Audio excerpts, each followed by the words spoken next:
तो वक्फ कानून को लेकर सुप्रीम कोर्ट का केंद्र सरकार को नोटिस जारी होता है। आखिरकार क्यों? सुप्रीम कोर्ट में आखिरकार क्या हुआ?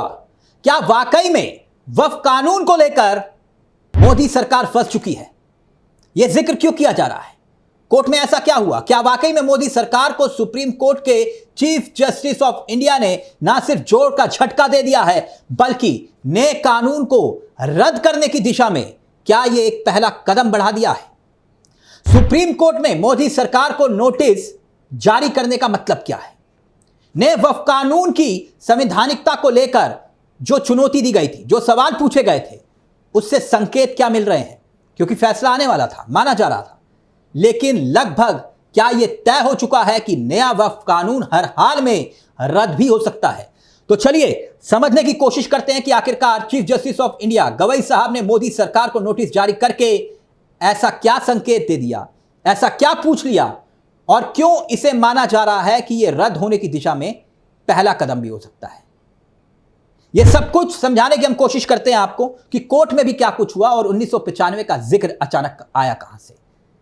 साल 1995 के वक्फ कानून को लेकर वो कौन सा बड़ा पेच है जिसका जिक्र कोर्ट में हुआ, जिसने मोदी सरकार को बैकफुट पर लाकर खड़ा कर दिया।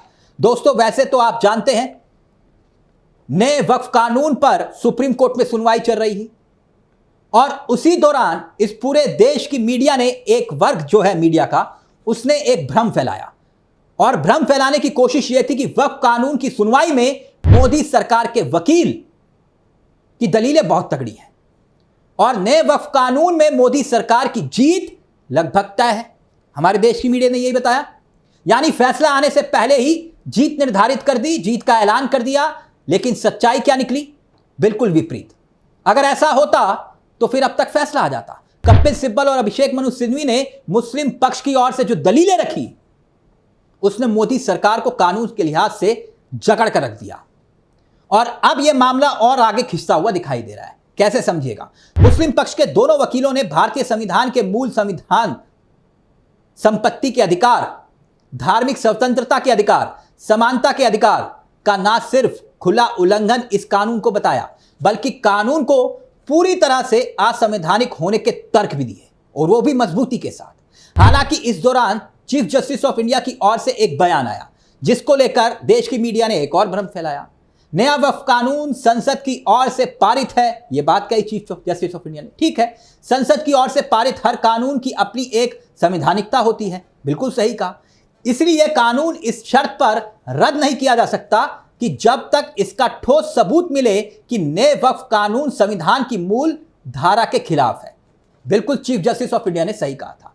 हालांकि जैसे ही उन्होंने यह बयान दिया, यह बात कोर्ट के भीतर कही, तो फिर से अफवाह मंडली ने अफवाह फैलाना शुरू किया और यह जतलाने की कोशिश की कि नया वक्फ कानून मोदी सरकार के पक्ष में जीत को लेकर आ रहा है। इसीलिए चीफ जस्टिस ऑफ इंडिया ने यह बात कही। बाकायदा कुछ खबरिया चैनलों ने यह दावा किया कि संविधान के उल्लंघन का ठोस सबूत मिल नहीं पाया, तभी कोर्ट ने यह बात कही। अब वक्फ कानून पर नए चीफ जस्टिस ऑफ इंडिया ने लक्ष्मण रेखा खींच दी, इसका भी जिक्र किया गया। आपको बता दें कि चैनलों की खबरों के मुताबिक हेडलाइंस बनाने की कोशिश में यह दावे गलत निकले। चीफ जस्टिस ऑफ इंडिया ने लगभग यह तय कर दिया कि नया वक्फ कानून आसानी से रद्द होने वाला नहीं है, यह दावा किया गया था, लेकिन यह बात गलत निकली।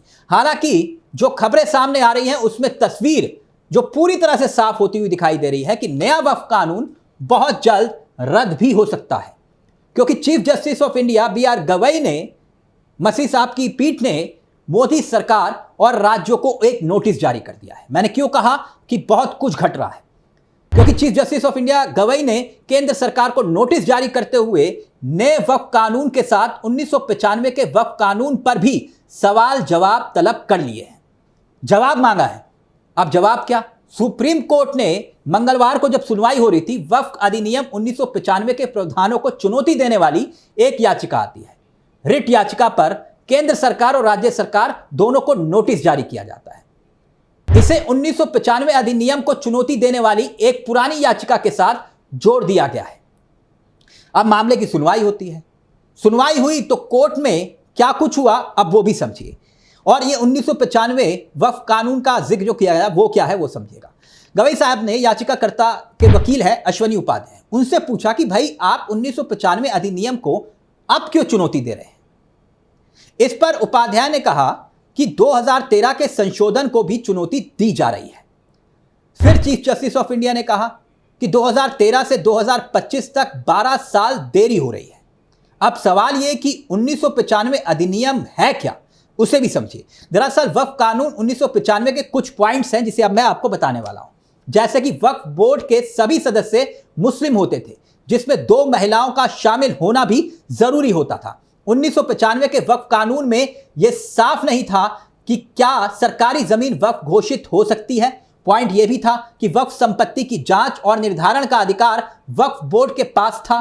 वक्फ सर्वे के लिए सर्वे कमीशन और आयुक्तों की नियुक्ति होती थी और राज्य सरकार कभी भी वक्फ खातों का ऑडिट करने का स्वतंत्र अधिकार रखती थी। इतना ही नहीं, 1995 के कुछ पॉइंट्स में महत्वपूर्ण यह भी था कि राज्य में सभी वक्फ संपत्ति या फिर वक्फ इनकम में शिया वक्फ का हिस्सा 15% से ज्यादा तो सुन्नी का और शिया समुदाय के लिए अलग अलग वक्फ बोर्ड बनाने का भी नियम था। खैर, इन दलीलों को सुनने के बाद जो खंडपीठ है, जो बेंच थी, उसने याचिका पर नोटिस जारी किया केंद्र सरकार को और इसे दूसरे मामले के साथ भी जोड़ दिया। अब कानूनी जानकार यह भी दलील दे रहे हैं कि नई याचिका सिर्फ और सिर्फ इसी वजह से दाखिल की गई कि नए वक्फ कानून में मोदी सरकार बुरी तरह से फंस चुकी थी कानूनी लिहाज से, क्योंकि chief justice of India BR Gavai और जस्टिस मसीह की बेंच ने इस मामले की सुनवाई तो पूरी कर ली थी और जब सुनवाई पूरी कर ली थी और फैसला सुरक्षित रख लिया था और फैसला कभी भी आ सकता था और उससे पहले, ठीक पहले, यह नया पेच आ गया। अब फैसला आने का वक्त था और अचानक रिट दाखिल हो गई। तो क्या 30 साल के बाद 1995 के वक्फ कानून को चुनौती देना सवाल खड़े नहीं करता? ऐसे में साफ है कि कहीं ना कहीं मोदी सरकार और उसके वकील, यानी कि सरकार के वकील, ये जान चुके हैं कि नए वक्फ कानून को लेकर पूरी तरह से ये अवैध भी हो सकता है और फैसला आने ही वाला था। लेकिन अब 1995 के इस नए रिट जाने के बाद मामला फिर फंस गया। माना यह जा रहा है कि अब ये सुनवाई लंबी होगी, एक बार फिर से दोनों पक्षों की दलीलों को सुना जाएगा, वकील आमने सामने होंगे। ऐसे में साफ है कि अब फाइनल फैसला आने में 1-2 दिन नहीं बल्कि कुछ महीने या फिर साल भर तक का वक्त खिंच सकता है। मतलब यह मामला सुप्रीम कोर्ट में अब लंबा खिंचने जा रहा है, यह भी लगभग तय हो चुका है।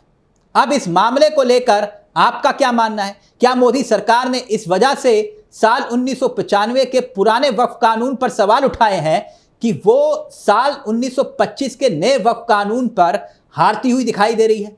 आखिर क्यों 30 साल के बाद अचानक मोदी सरकार को साल 1995 का वक्फ कानून की याद आई, यह भी एक सवाल खड़ा कर रही है। अब फिलहाल गेंद सुप्रीम कोर्ट के पाले में है, सुनवाई लंबी खिंचेगी यह भी माना जा रहा है। तो क्या इस कानून को लेकर, जिसे संवैधानिक लिहाज से, कानूनी लिहाज से मुफीद माना गया था, तो फिर सुप्रीम कोर्ट में दलीलें मोदी सरकार की टिक क्यों नहीं पा रही है? यह सवाल अपने आप में बहुत महत्वपूर्ण है। लेकिन कोर्ट के भीतर और कोर्ट के बाहर वक्फ कानून को लेकर क्या चल रहा है, पल पल की खबर हम आप तक पहुंचाएंगे। और एक गुजारिश चलते चलते कि अगर आपने हमारे इस चैनल को सब्सक्राइब नहीं किया तो प्लीज सब्सक्राइब कर लीजिएगा। मुझे तिलक चावला को दीजिए इजाजत। नमस्कार, जय हिंद, जय भारत।